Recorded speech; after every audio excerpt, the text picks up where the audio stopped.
again, Devin, thanks for reaching out again and asking me to come on today and talk a little about core strength. What a hot topic, right? A lot of buzz around, this idea of core, abdominals and what exactly that looks like. And hey, like, can a weak core lead to low back pain? And so there's a lot of, misconception and kind of, mysticism around this idea of core strength. So I'm excited to talk a little bit about it and show us some, really basic but really effective exercises and drills to help, address this concept of core strength. But first, just want to introduce myself for those of you who are hopping on either live or on the recording. My name is Nick Perugini. I'm a doctor of physical therapy at Precision Performance Physical Therapy. We're located over in Garnet Valley. And also we have an office in East Falls. And again, we specialize in working with, really people who give a damn about their body, right? Whether it's working out, fitness, professional, recreational, college athletes, we work with people where the common denominator is they care about moving and operating at a high level. And, with that, there are things like aches and pains that are going to pop up. And, our goal is to show you how to manage some of those things so you can stay on the move and just be a better human. But again, we are offering some telehealth visits, which again can be performed, in the comfort of, your living room, for example. So I was talking to Alessia before we hopped on. And again, if this is something that, you're interested in, I'd love to kind of get you my contact information. We can talk about, what that looks like moving forward. But great. Let's go ahead and hop in and we're talking a little about the core. So the core, again, is this idea of, I like to think about it as a canister, right? A 2-liter bottle of soda, right? Where you have the top of it as almost your kind of your trachea or your windpipe, right? And kind of it's the top right here. The bottom of that bottle is your pelvic floor. The front of that bottle are going to be your abdominals, right? You can think about your abs. The backs or the sides of your core, right? Your obliques, and the back of your of the bottle is going to be your lumbar spine, right? Or your erectors, right? Those muscles on the back of your spine. And really being able to organize that canister is going to be really important.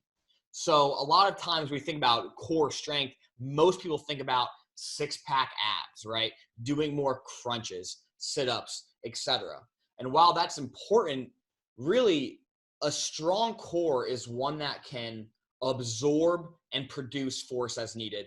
And really, that's going to be dependent on our ability to take this top half, right, of our rib cage or our torso and align it with the bottom half of my body or my pelvis. So our ability to align and get into a position of, I call it like aligning your bowls, right? This bottom bowl and this top bowl, to create and maintain pressure in a movement such as a squat, right? A deadlift, a kettlebell swing, even a strict press to some extent. Our ability to create force, right? Stability and pressure is going to be paramount for my body to function appropriately, especially when participating in exercise. So again, core strength is actually going to be dependent on the position of my torso and my pelvis. So my ability to get this bowl and this bowl stacked is going to allow me to create pressure, which will allow me to express strength, right? And a lot of the things that we're doing in our functional exercises, that's going to be one of the most important things. So I'm going to show you guys a few drills to bring this concept to life. I know it can sound abstract. We're talking about soup bowls. Wait, what? I don't have soup bowls in my body. We're going to show you how to, again, bring this thing to life. All right. So I'm going to go ahead and get on my back to start. Okay. And what I'm going to introduce to you guys is this idea of the 2-thumb rule. All right. So the 2-thumb rule states that, hey, I've got this thumb. My right thumb is going to go right on my waistline. My other thumb is going to go right below my rib cage. So I'm going to find where my rib cage kind of starts right here. I've got one thumb here. I've got one thumb on my waistline. And my ability to bring these 2 thumbs together is going to be very, very, very important. Okay. If I'm arching and extending and kind of popping my butt out, right, from on Instagram model, I'm going to have this space between my lower back and the ground. Okay. That's a lot of times we see this in a deadlift. We see this in a squat. It's not necessarily something that we want to do. My ability to, again, bring these 2 points together is going to be very important, again, for a performance and health standpoint. So again, when I'm in this position, right, I can start creating some tension. And what I'm going to do in this position is I'm going to think about pulling my heels towards my bottom, right? So you can see like there's some slack in there. So I'm going to pull my heels towards my bottom, right? I'm going to pull this top thumb towards my bottom thumb. And in this position, again, what I can do to start creating some tension is I can take a little breath in through my nose. I can take a breath out through my lips all the way. And you can see when I breathe out, I'm actually bringing these 2 points together even more, okay? Now, in that position, we have a lot of contact on the ground, meaning my entire torso is on the ground, my feet are on the ground. When we have a lot of points of contact on the ground, our body kind of knows where we're at in space, right? It's more input for our body to know what's going on.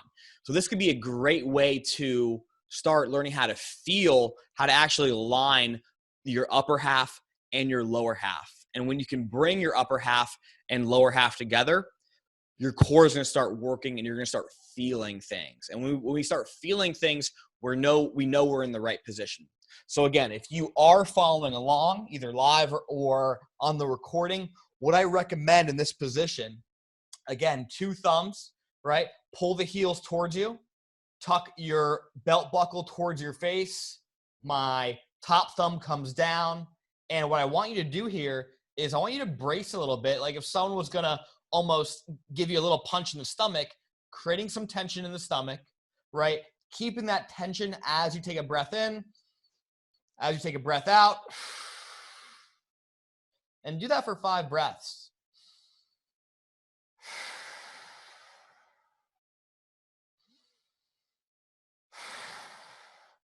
And again, very simple, but this is the foundation of everything that you will do in the gym.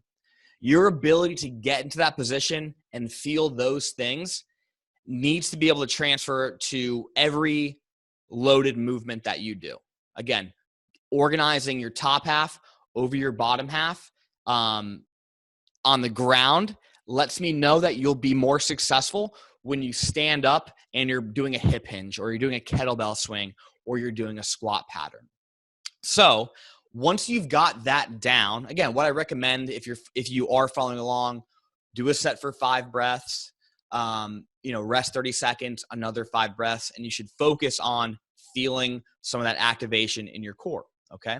So again, the next level of activity that we're going to do is we talked about when my body's in contact with the ground, right? I have a lot of stability. I have a lot of help. We're going to remove some of that stability and challenge this position a little bit more. And some of you guys may be familiar with this term dead bug, right? So we're going to introduce this dead bug, emphasizing, bringing my bulls together. So, right, if I tuck my hips under here, 2 thumb rule, right? My 2 thumbs get closer. Excellent. I'm going to bring one leg up, right? Back down, other leg up, right? My goal here is when my leg comes down, it's going to want to pull my body, right? Or pull my thumbs apart from each other. Okay. If I cannot create tension and cannot resist this, I'm not going to be in a good position, right? When I start adding some load to my movement. Okay. If I feel okay here, our next progression is going to be to bring both knees up. Okay. Same idea, 2 thumb rule, right? And we're going to tap one leg down.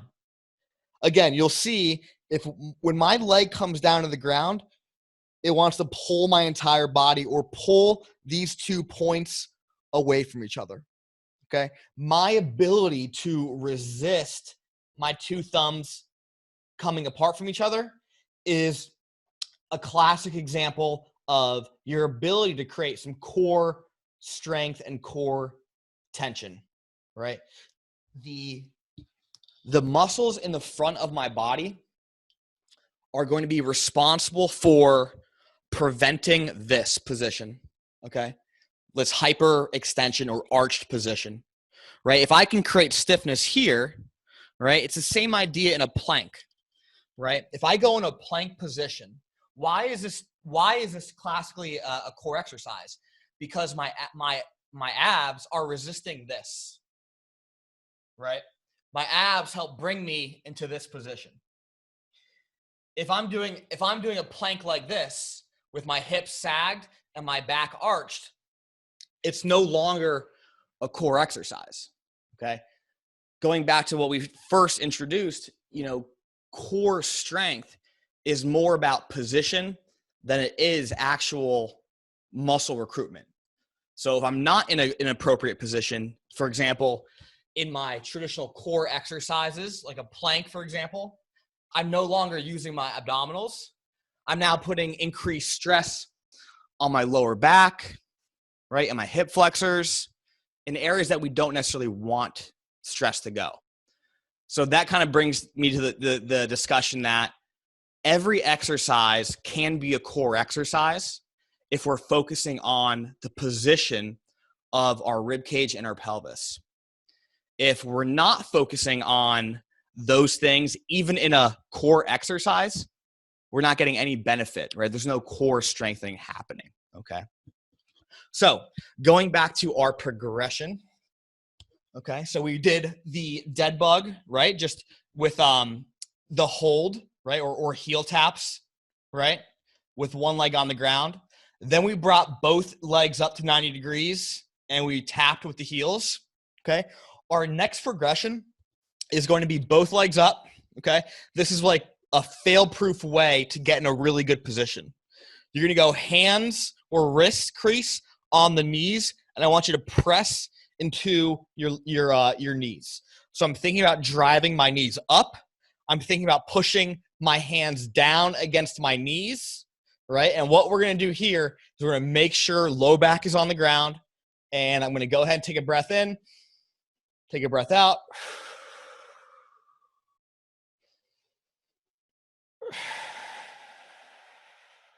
And I'm already getting the shakes, right? And that's a good thing, right? The shakes lets us know that things are working. Things are moving in the right direction. Now, the reason why we're going to add this little bit of breathing into the mix here is for two reasons. One, when we take a breath in, right? I want you guys to take a huge breath in. Just take a deep breath in and kind of feel what happens, right? I'm gonna over exaggerate what happens when I take a deep breath in.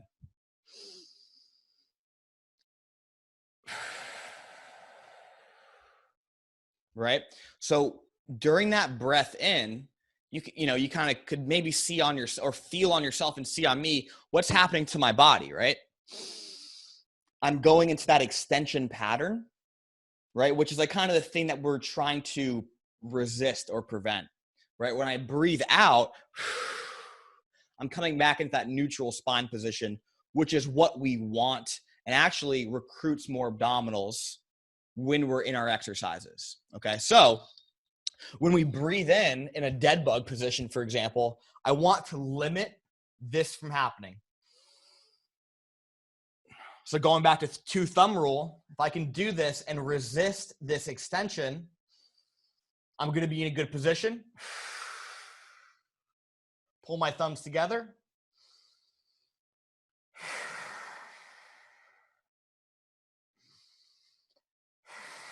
Again, the entire time without letting this happen on our inhale. Right? No good there. So again, I recommend practicing. This is the best way to start putting these concepts together. This is called an isometric dead bug, right? My low back's on the ground. I'm going to push my forearms into my knees. I'm pushing my knees against my forearms. 5 slow breaths, 3 seconds into the nose, 5 seconds out to the mouth will give you everything and more, right? It's the foundation, of our core strength, right? And if you can do that, our goal is now, okay, how do we transfer this over to our lifts, right? Again, our squat patterns, our deadlifts, our lunges, our presses, bench pressing, etc. Right? And that's really where the magic happens. But incorporating some of these concepts in a warm up before we go into our main lifts is going to be a great way to kind of start feeling the things that we need to feel when we go into our exercise. So, right in that position, I had a lot of my body on the ground, right? I have a lot of contact. So we're going to remove, again, some pieces of contact in the ground to challenge our stability, all right? So the next one is what we call quadruped, all fours, or a bear plank position, whatever you want to call it. And so in this position, again, what I'm looking to do is all about bringing my top half and my lower half together. So, we're going to see people that'll default to this position, right? Where they're arching their lower back, right? We're going to have people round a little bit too much. My goal for you in this next exercise is to find the middle, right? For some of you, that's going to be tough. And I kind of want you to go all the way round, right? All the way extended.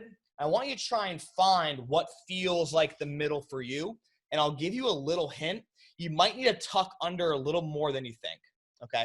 To actually get your abdominals in a good position, you might need to tuck your hips under and bring belt buckle towards your face to actually get in a good position. Now, once you've gotten in this position, pull your toes under you. So your big toes are under your feet, right? We're going to brace the stomach slightly. We're going to lift the knees up 1 inch off the ground, right, without anything else moving. Push the ground away so your upper back is rounded. And guess what we're going to do here? You guessed it. We're going to hold for 3 breaths.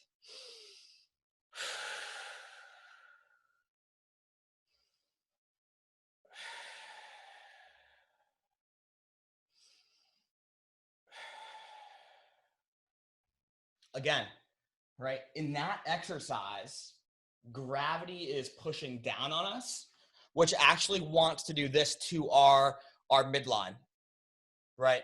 And like we said, the abdominals are going to function to actually resist this position. So starting with a little bit more rounding and reaching is actually going to put our abdominals in an advantageous position. So again, it turns out that being in this position, okay, is also this, right? Which is a squat. So my ability to create tension in this position, okay, is going to tell me about my ability to create tension in this position, okay? Something that, I don't know, maybe you guys are doing, right? So that squatting thing, right? So again, a great exercise to help starting to transfer over towards your actual functional movements, right? I have a problem with PT exercises, right? How many of you guys have ever had PT exercises, right? Some of you guys, right? And again, that's all good, but it's got to transfer over to the thing that you care about, right? It's got to carry over to the things that you're doing in your exercises. So these are ways to kind of help prep for the things that you're doing on a day-to-day basis, okay? So to review some of these concepts, just to cover our tracks here, right? The first idea that we did was on our back, right? Talking about 2 thumb rule. Can I pull my heels towards me, right? Can I tuck my belt buckle towards my face? Can I pull my top thumb down? Okay. That sets the foundation, right? Creates the canister we can talk about, okay? The next one we did was added some dynamic movement. Can I bring my knee up and hold, right? Can I bring my knee up and hold without my thumbs moving? Can I bring both of my feet off of the ground and can I tap? Okay. And again, in a warm up, 10 to 20 reps here, alternating taps is going to be a great way to kind of get warmed up. The isometric hold, right? Wrists on the knees, pushing down, pushing my knees up, pushing my forearms down, adding in 5 breaths. Like we said, when I breathe in, what wants to happen? This. We want to prevent that from happening, right? So ribs down, breathe out all the way. Create that tension in the stomach, okay? We hopped up onto all fours, right? We have knees, toes, hands on the ground. We talked about, hey, let's find our middle position, right? This is one end of the spectrum. This is the other end of the spectrum. We want to find a happy medium there, right? Being able to brace, find some tension, tuck your hips under, and lift up is going to go ahead and transfer over to our squat pattern, right? If I want to take it a step further, if I'm coming up, right, I can also add a touch of my shoulders, right?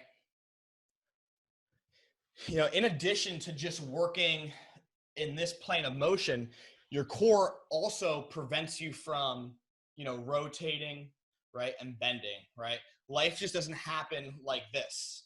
It's why sit-ups aren't very functional, right? So adding some things like a push-up position where you're touching a shoulder, right, and you're, you know, not letting anything move is going to be a great way to challenge this, what we call anti-rotation, right? Our ability to rotate.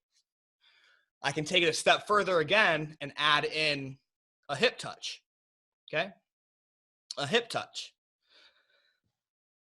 Now, like we said, if we're doing a core exercise and the position of our rib cage and pelvis are not aligned, it's not a core exercise, okay? So again, prioritizing creating our canister is going to be the number one thing to ensure that we're getting the benefit of even doing a core exercise, okay? So that's just you know, one of the main points there that I hope we get across today is like, hey, if we actually want to get strong in our core, it's not about doing more sit-ups. It's not about doing a longer plank. It's about making sure we're emphasizing the position of what's happening from here and here to get the benefit out of it.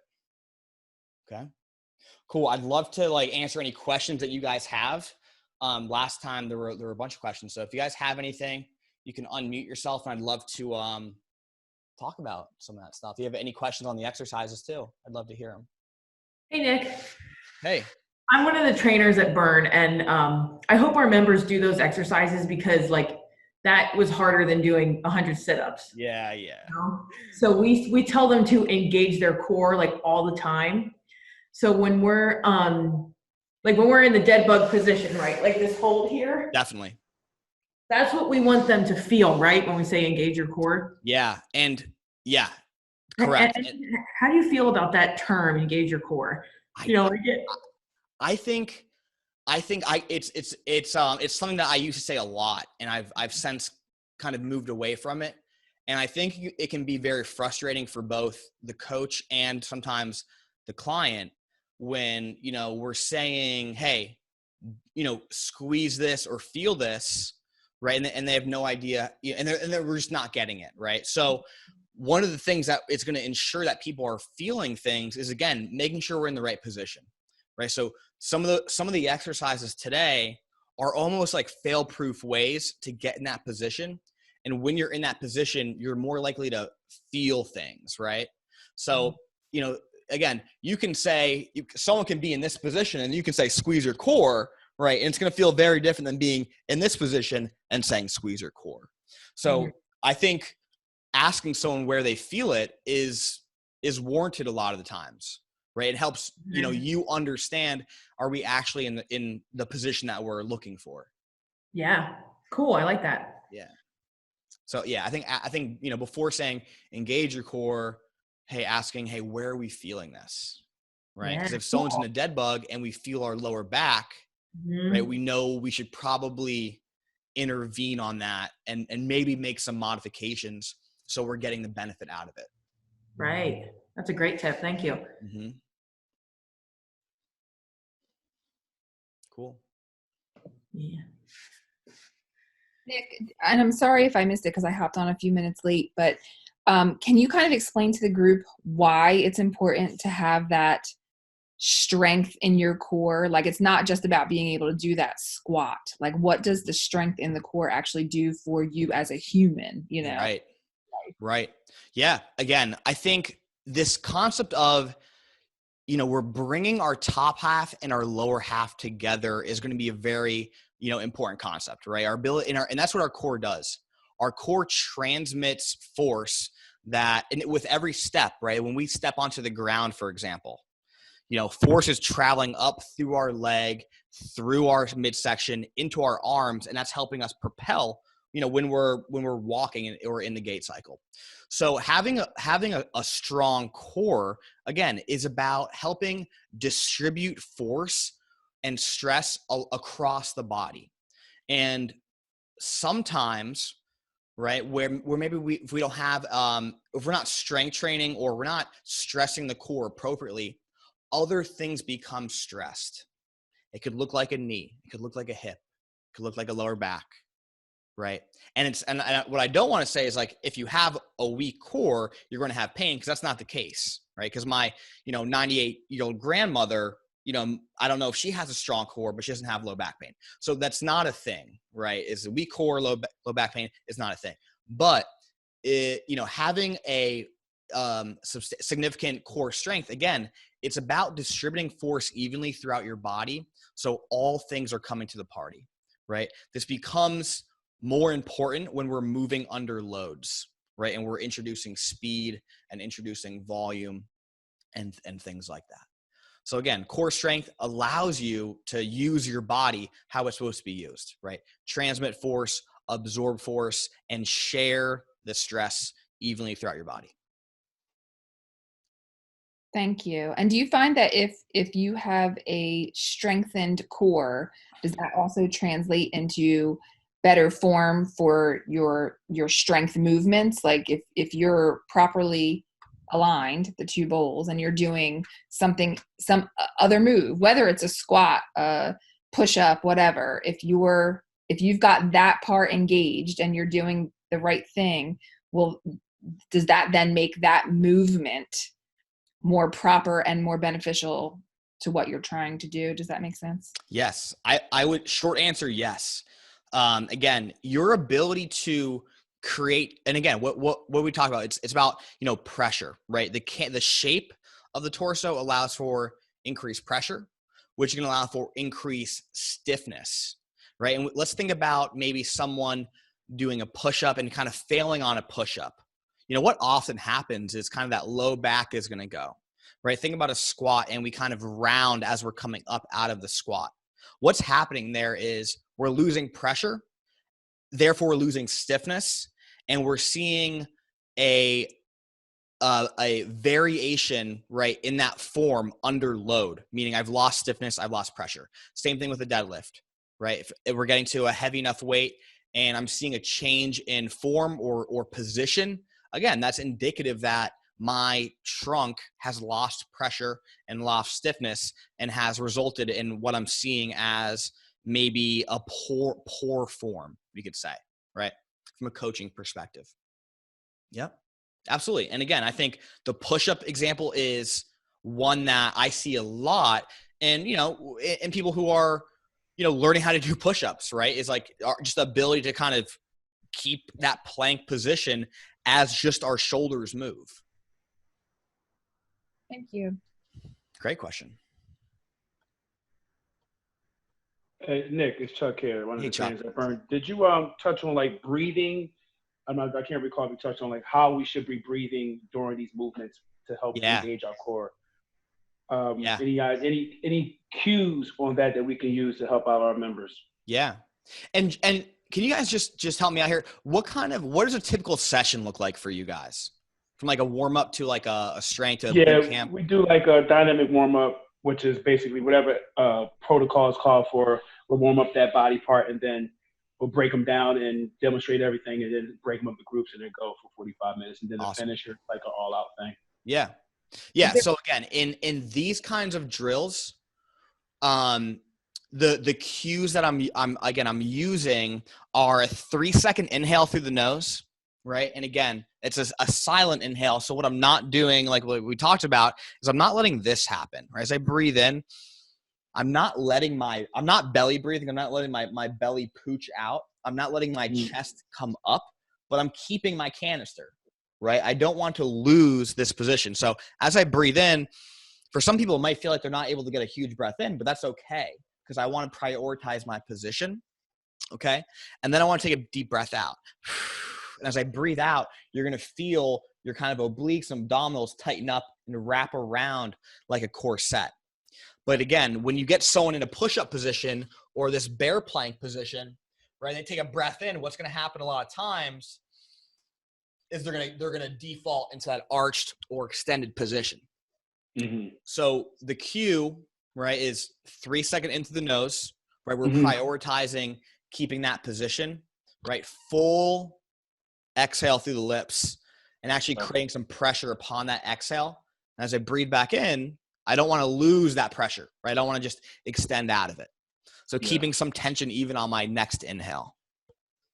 Okay. Now, obviously, when heart rate's at 160, right, I've got 30 jumping goblet squats. That's not going to happen, right? So there's a time and place for that stuff, right? That would be more of how I would cue it in your prep work and also in like a strength work where you're doing something that's a heavy 5 to 12 reps, right, at a rating of perceived exertion that's high. I would cue it that way. Okay.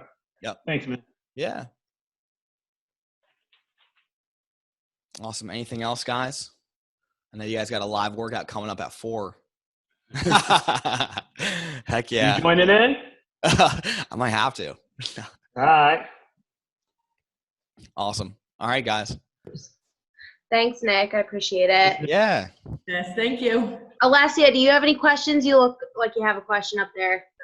Yes. Can I have your information or do you want? Yeah. Can I might find you on the Facebooks? Yeah. Okay. Yeah. Got it. All right. I'll shoot you that and then I'll shoot you my email. And again, guys, I know a lot of people, we're with kind of limited resources right now. I know I'm doing, some kind of push-up variation almost every day. And, we're going to be stressing different things. We're going to be overusing different things. If you guys need to kind of check in, we're offering telehealth visits, which, are mostly covered by your insurances. So if you need to, right, reach out. I know Devin and I are connected on Facebook. If you need to get my information, you can touch base with Devin and we'll go from there. Cool. Okay. Awesome. Thanks, Nick. All right, guys. Thanks for coming on today. Thanks, Nick. All right. We'll see you. Bye. Bye, guys. Wow.